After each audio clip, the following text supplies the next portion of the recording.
Effectivement, en ma qualité d'inspecteur de la CAF en charge des homologations de la stade, des stades en Afrique plutôt, nous avons voulu apporter à son Excellence, Monsieur le Ministre, un message important de la Confédération africaine de football qui lance des visites d'inspection à partir de ce 26 octobre sur tous les stades où vont se dérouler les rencontres des compétitions interclubs de la CAF. Il est demandé à chaque club congolais de pouvoir inscrire 3 stades, un stade principal où ils vont recevoir les matchs et 2 stades alternatifs. Il faudra noter que tous ces stades seront inspectés par les inspecteurs de la CAF et ces stades doivent répondre au cahier de charge de la Confédération africaine de football. Le cahier de charge, il est important. Je ne vais pas entrer dans les détails, mais je vous donne quelques éléments. Les stades doivent avoir des sièges numérotés. Au jour d'aujourd'hui, en dehors peut-être du stade TP Mazembe, aucun stade au Congo ne répond aux normes. Que donc, si le gouvernement de la République ne prend pas les choses en main, nous serons butés à une difficulté. La CAF sera peut-être dans l'obligation de délocaliser nos rencontres. N'oublions pas aussi que les Léopards doivent jouer incessamment au mois de novembre. Donc si on ne met pas les travaux, il y a la question par exemple des gazons. Il faut délivrer à l'inspecteur qui viendra un certificat de gazon de la FIFA qui ne date pas de plus de 2 ans.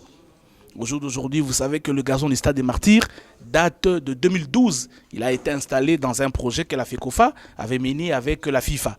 Donc je suis venu faire voir à l'autorité qu'il y a urgence, il y a péril en la demeure. Il faudrait véritablement que le gouvernement mette la main à la pâte. Et cela a rencontré pratiquement son programme des 100 jours qu'il a eu hier à exposer au mouvement sportif. Il est plein de bonne volonté, il est déterminé, mais il faudrait savoir aussi que cela ne dépend pas que de lui. Effectuer des grands travaux, cela implique des gros budgets. Ici, j'implore donc au gouvernement de la République, au Premier ministre, de pouvoir saisir le taureau par les cornes et commencer le plus vite que possible les travaux. Sinon, je vous dis, madame, cette fois-ci, la CAF ne va pas blaguer, sinon nous serons obligés de jouer à plus de 2000 km de la capitale. Et voyez-vous, on sera peut-être envoyé dans un pays. Les inspections, j'ai dit, madame, commencent du 26 octobre au 5 novembre déjà. Donc, s'il y a des travaux à commencer, il faut, dès cet après-midi, les commencer. Voyez-vous, donc, il y a urgence. Je vous parlais tout à l'heure du gazon, le gazon du Stade des Martyrs qui date de 2012. La CAF parle d'un gazon dont les certificats ne doivent pas dater de plus de 2 ans.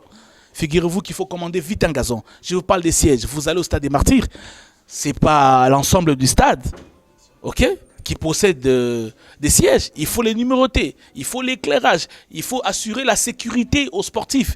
Donc il y a tout un cahier des charges que je viens de déposer à son Excellence, Monsieur le Ministre. On espère que le gouvernement pourra comprendre l'urgence. Je parle de l'urgence.